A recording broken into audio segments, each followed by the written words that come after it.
going to jump right in to showing you guys how to take that pants pattern we created out of a pre-existing pants and create a brand new pants for your closet. Now, normally when I'm doing these types of projects, I am normally using pieces of pre-existing clothing and refashioning them into something fresh and funky.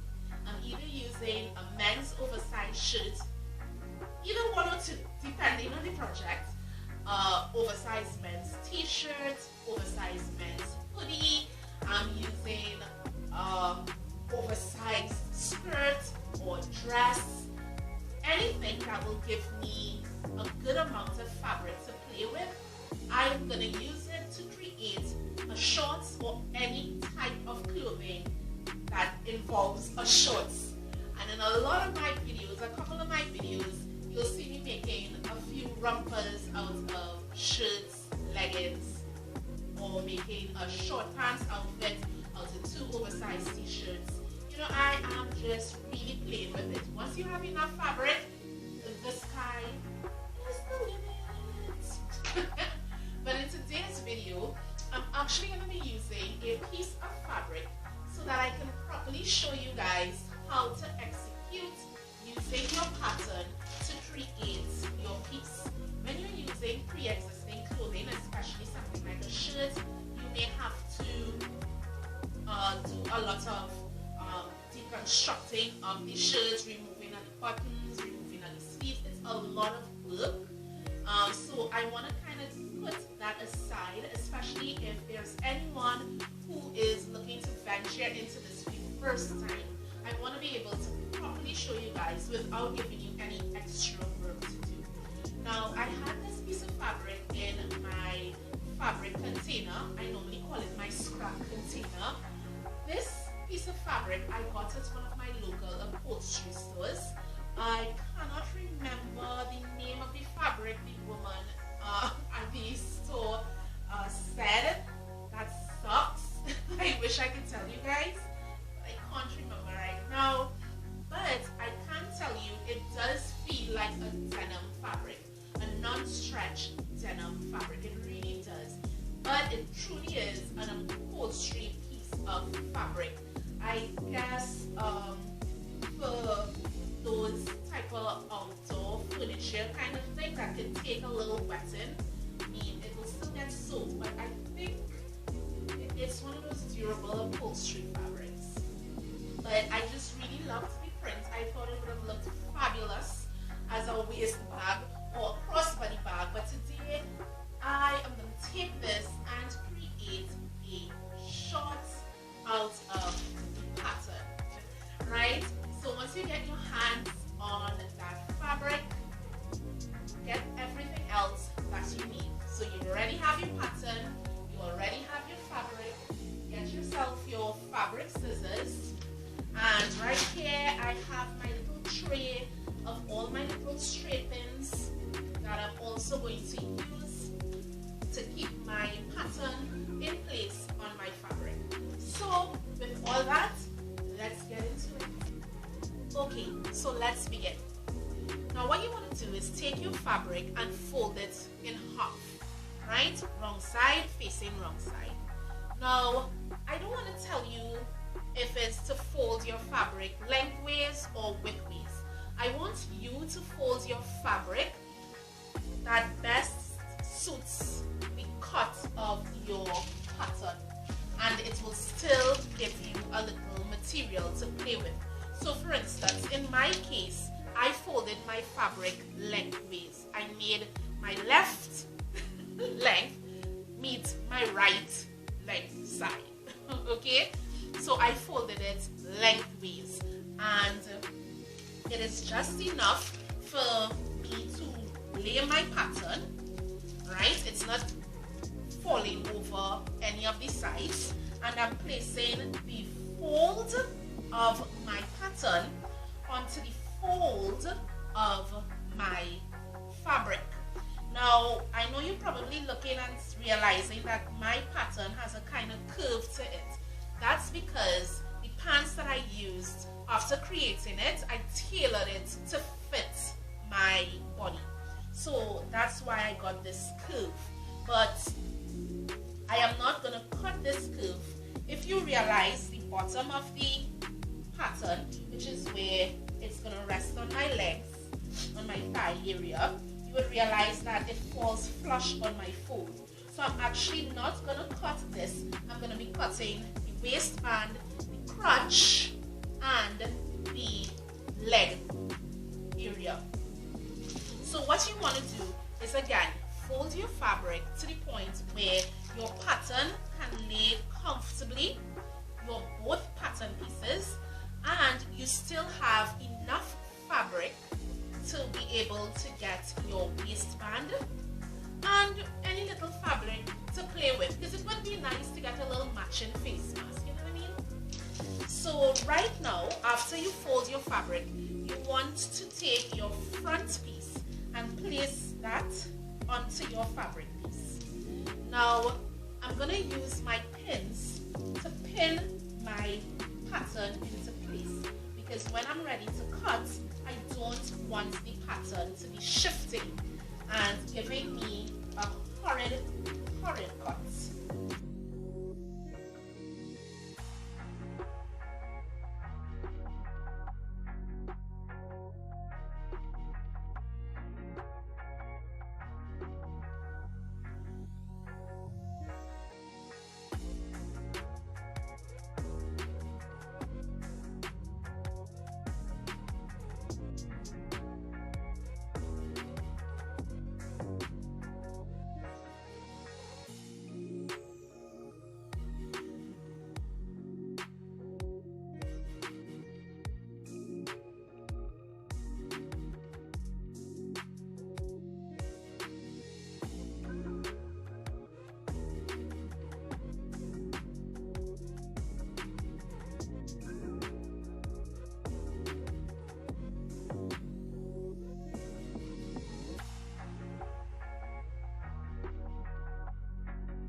Okay, so I have my two pieces here, and what I'm going to do is have one piece facing right side up, and then I'm going to take the right side of the other piece and lay it onto the right side of the one I have laid up. Once I lay it on each other, you're going to see the difference in the cut by the crotch. Don't let that worry you much. So what you want to do is simply take, now I have these sewing clips that I like to use, so I'm going to use these. If you don't have sewing clips, use your pins, and I'm just going to clip, take it and drag it to meet the other end.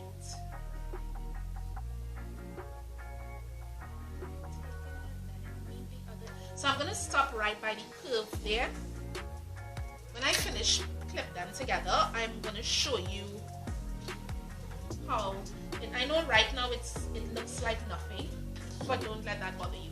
Again, if you see a mismatch, don't let that bother you. Bring your pieces together, line them up, do not let anything overlap, and then pin it in place. Now that I have my pieces pinned, together, I'm just going to take it, open it out like this, and you are going to notice I have my crotch area right here. So after I run this stitch here and run this stitch here, it's gonna look like this. Let me turn it in right side out so you can probably see it a little better without the clips bothering your eyes. Hold on. Okay, there we go. Alright. Right. Doesn't it look like a pants right now? It does, doesn't it?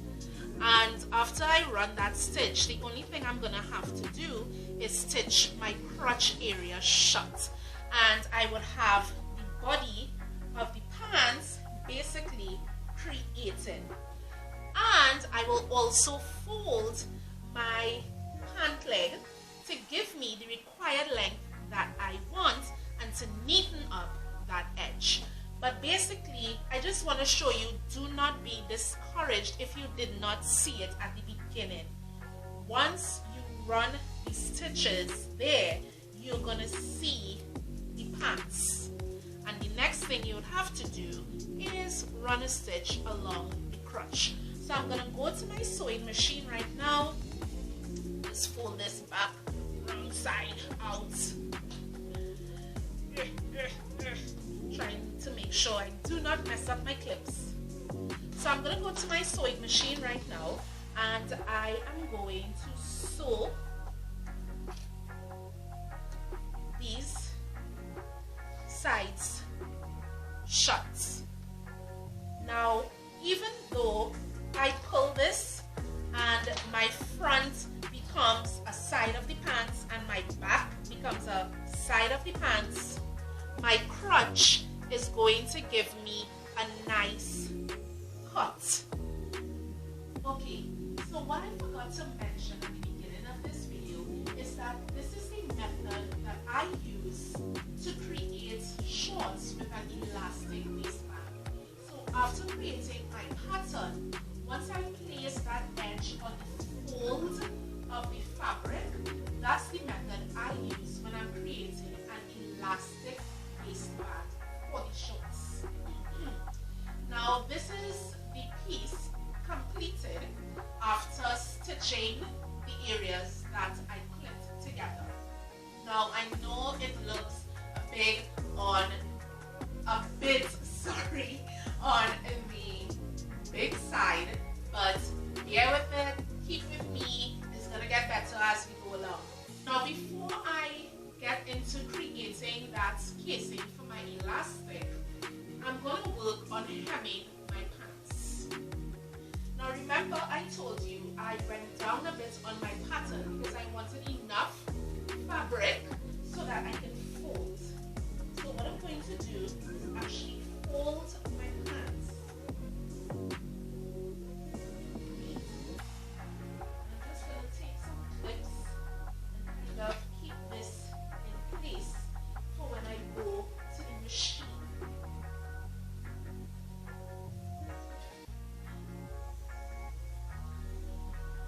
So it's very easy when you have it on and you're able to make all the right adjustments to get your tailored fits.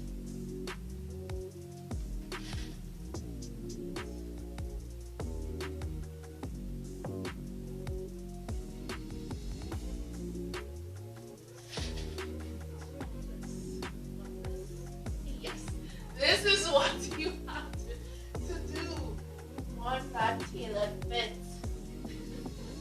Okay, and we have to make some little changes just to make sure that it is lined up proper.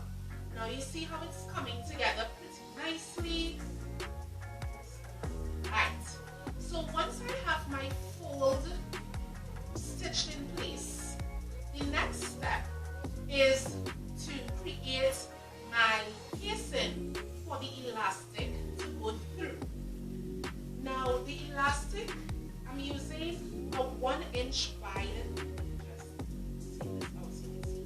Right, so I'm going to use a 1 inch wide elastic for my waistband. So because this is 1 inch wide, I'm actually going to make sure that the casing is about 1.5 inches. The half is for my seam allowance and the inch is just enough for my elastic to be able to pass through. So if you want, while you have it on you, you can just take your elastic and just rest it. So you just make that fold. Okay, so I'm folding it inwards.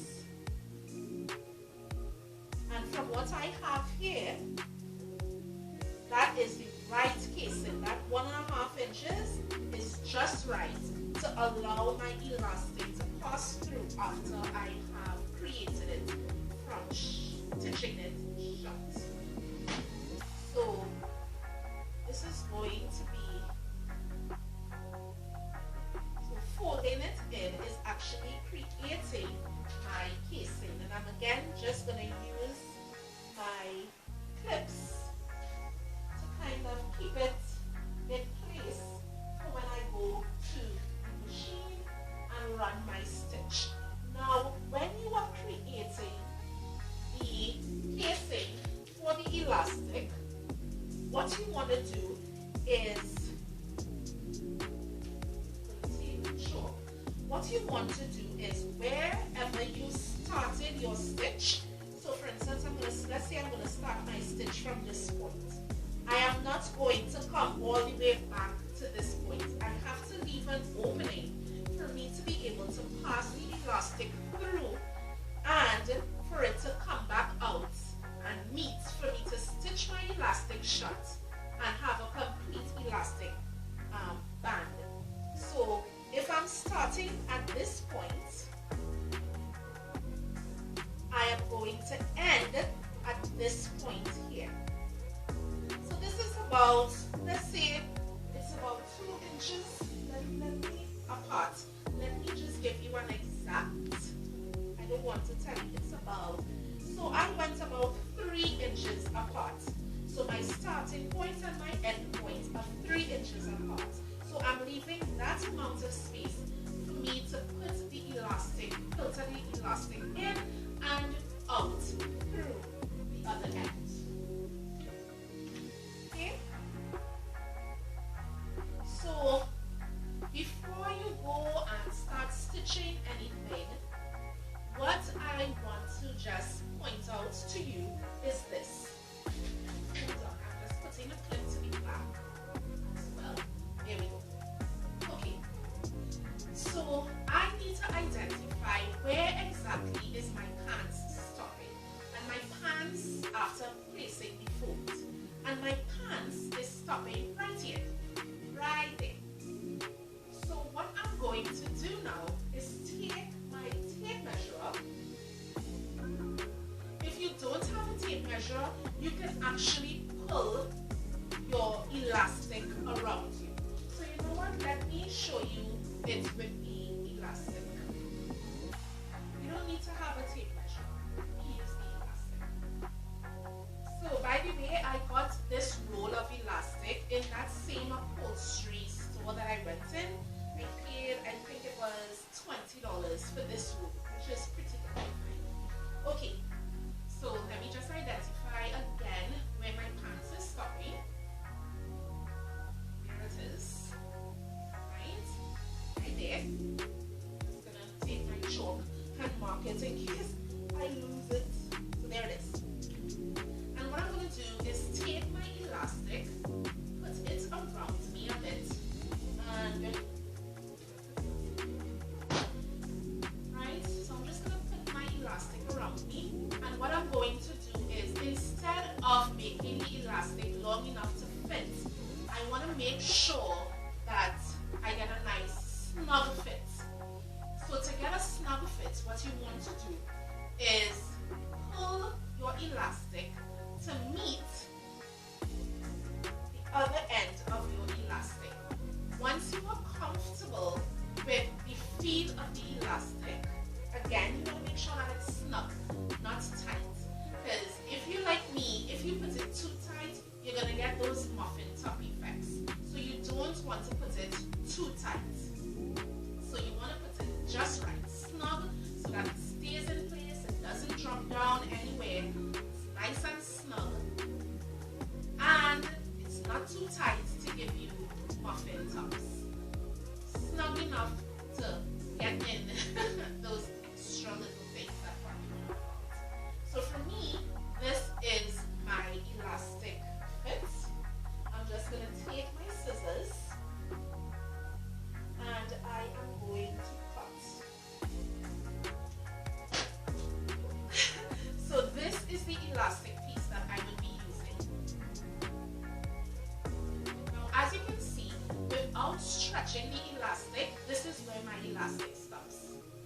But once I stretch it, it reaches to give me the fit that I need for my waistband. So, I'm going to go to my sewing machine.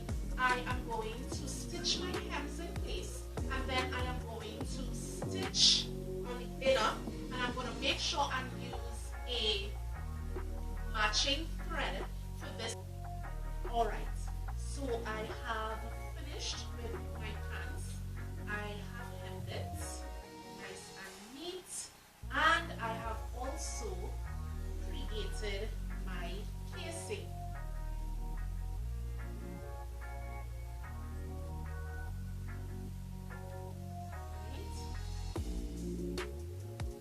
If you look right here, you will see my 3-inch spacing where I'm going to be able to pass my elastic through.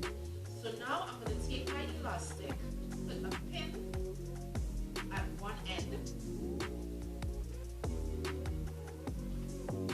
then I'm going to filter the elastic using the pin, filter it through all the way to the other end. Now this might take a little while. Okay, so as you can see, I just pulled the other end out, and what I'm going to do before I start fixing the elastic, because as you can see I have to adjust it, before I do anything, I'm going to go to my sewing machine. I'm just going to overlap the elastic pieces like this, and I'm going to run a very strong zigzag stitch, and I rather use a zigzag stitch because again it's elastic, so the elastic is going to be stretching and pulling, and if I use a straight stitch there's a possibility that it may burst. So I'm gonna go and do a zigzag stitch, and I'll probably go over that one stitch about 3 times to just really make sure it's well reinforced. So I'm gonna, okay, so I ran my stitch, my little double stitch, my elastic is together now, so I'm just going to pull, pull, pull,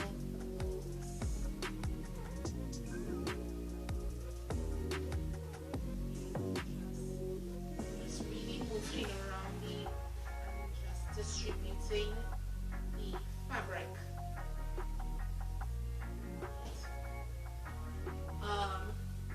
Okay, so there it is with the elastic waistband.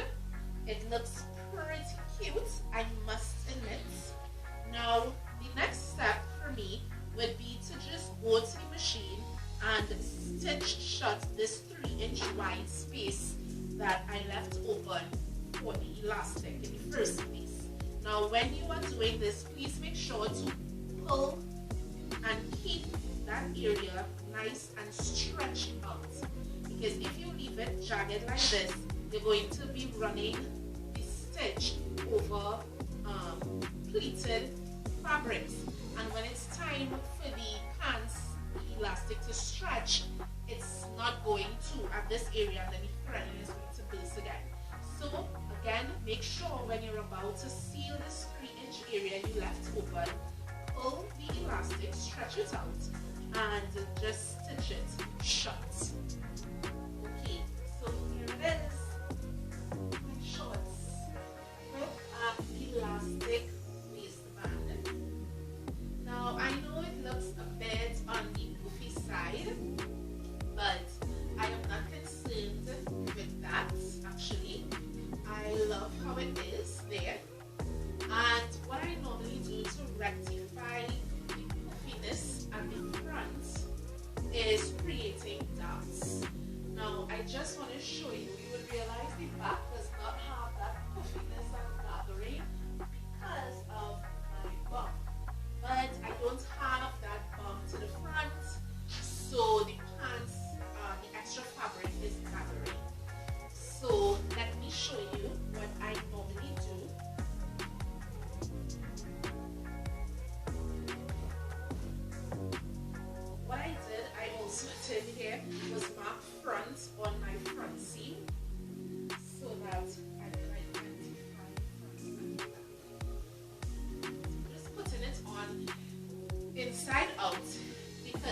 to show you that I'm going to create to kind of eliminate some of the puffiness of the front aspect of the pants. So what I'm going to do is actually create dots for the front. Now I'm not going to be too drastic with it, but as you can see right here, this is one dot. I'll just take a few pins and just pin the dot.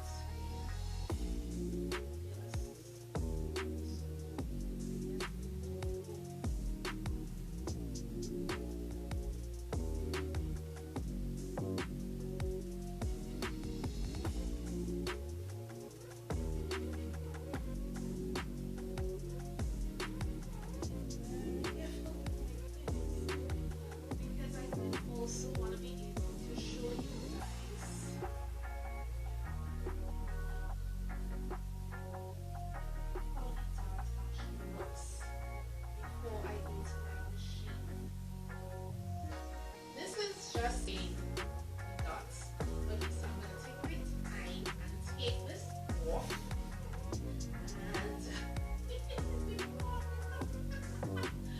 I'm just going to flip it inside out. Oh my goodness.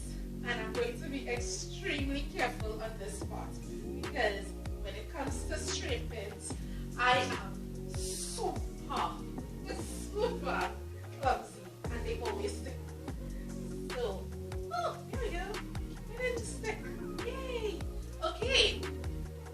So you see what I mean? Once I create my dots, now it will go all the way down, obviously. Now, once I create my dots, you're going to realize that it took away all that extra fabric and it gives me a nice fit at the front. Again, don't worry about this little piece you see in here. It's not going to be there because after I create the dots on the inside, I am actually going to be stitching that down. So I'm going to go to my machine, stitch my dots in place, and then take it from there, and I'll be complete. After creating my dots, I went ahead, did that top flat stitch, and at the end, I decided I wanted the pants to get a little extra something.